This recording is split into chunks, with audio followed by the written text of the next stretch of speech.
इंद्र के पूजन की तैयारी हो रही है। माता यशोदा अपने मुंह को बांध करके, ये नियम था इंद्र की पूजा में, बड़ी सुरक्षा रखनी है, बड़ा सावधानी रखनी है। माता यशोदा भोजन तैयार कर रही हैं। 56 प्रकार का भोजन बनाया जा रहा है। भगवान कृष्ण वहां पर आ गए। जैसे ही भगवान ने कहा कि मैया हमको भी एक पकौड़ी दे दे, मैया ने कहा दूर दूर दूर बाबा मुंह टेढ़ा कर देंगे। ऐसा बचपन में होता था।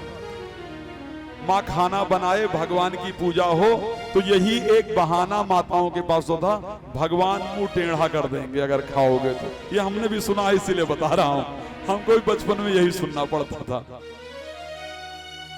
मैया ने कहा नहीं नहीं, ये जय जय के कारण खाना बन रहा, बेटा अंदर मत आना, छूना मत।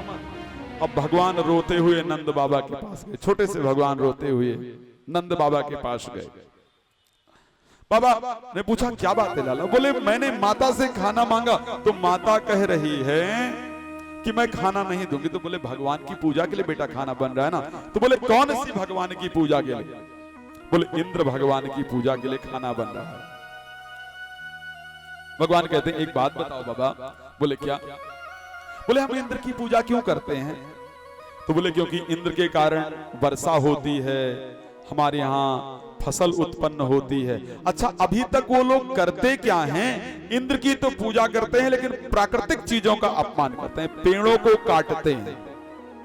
इंद्र की तो पूजा करते हैं लेकिन पेड़ों को काटते हैं, ऐसी चीजों का प्रयोग करते हैं जो प्राकृतिक नष्ट करे। जैसे पन्नी को लेकर के देखा जाए, लिफाफा हमें कम से कम प्रयोग करना चाहिए। आज खैर लिफाफा को लेकर के थोड़ी जागृति उत्पन्न हुई है। पेड़ों को कम से कम काटना चाहिए, पेड़ों को काटते हैं।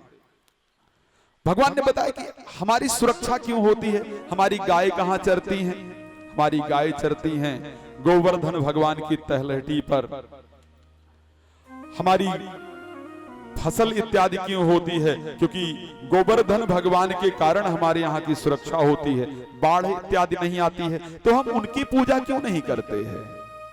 भगवान कहते हैं कि जब मैं इन ब्रजवासियों को मिल गया हूं, फिर भी ये तांत्रिक चीजों की पूजा कर रहे हैं, तांत्रिक चीजों की साधना कर रहे हैं, ये ठीक नहीं, मुझे इनको सही मार्ग पर लेकर आना चाहिए।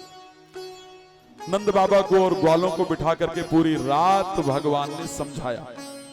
सुबह आधे लोग तैयार हुए कि गोवर्धन भगवान की पूजा करनी चाहिए, आधे लोग तैयार नहीं हुए। आधे लोग बोले इंद्र की पूजा करनी चाहिए। आधे लोगों ने कहा एक बात बता लाला, हम मान जाएंगे इंद्र की पूजा कर, गोवर्धन भगवान की पूजा करने के लिए, लेकिन एक बात सबसे पहले। अच्छा, कृष्ण जी ने और समझाया। बोले एक बात, इंद्र की पूजा कितने दिन से करते हो? बोले बहुत दिन से करते हैं। बोले इंद्र ने सामने आकर आपसे कुछ खाया, आप देखा इंद्र को आपने? बोले नहीं देखा। बोले आपने जो भोग लगाते हो भोग खाता है? बोले नहीं खाता। तो बोले गोवर्धन भगवान को लगाओ, वो खाएंगे। अब बोले एक बात बता, और इंद्र अगर गुस्सा हो गया तो? बोले मेरी जिम्मेदारी है, गोवर्धन भगवान रक्षा करेंगे। बोले अच्छा। बोले लेकिन एक बात नहीं चलेगा, ऐसा नहीं होगा कि हमने खाना बनाया, थाली सजाई, भगवान के सामने रख दिया और हमने कह दिया भगवान भोग पाओ, तुलसी डाल दिया और भगवान आकर के थाली रखी रह गई, भगवान ने आकर खाया नहीं। बोले भगवान को सामने भोग लगाना पड़ेगा। बोले बिल्कुल लगाएंगे। अब भोग की तैयारी हो गई, भोग की थाली तैयार हुई। सांडिल मुनि पूजा की थाली आगे लेकर के चलते हैं गोवर्धन भगवान की पूजा के लिए। पीछे समस्त ग्वाल बाल और भगवान गोवर्धन की पूजा को करने के लिए वहां जाते हैं। जल मंगाया गया कि भगवान, पहले भगवान को स्नान कराना है, तो लोग जल लेकर के आने लगे। अब जल लेकर के आए तो भगवान को पूरा दिन जल ढोते ढोते थक गए। अभी भगवान की तलहटी एक नाखून भी नहीं भींगा कि स्नान करा पाए। भगवान ने मानसी गंगा को प्रकट किया। मानसी गंगा से भगवान के स्नान कराया गया। स्नान कराने के बाद भगवान का पूजन हुआ।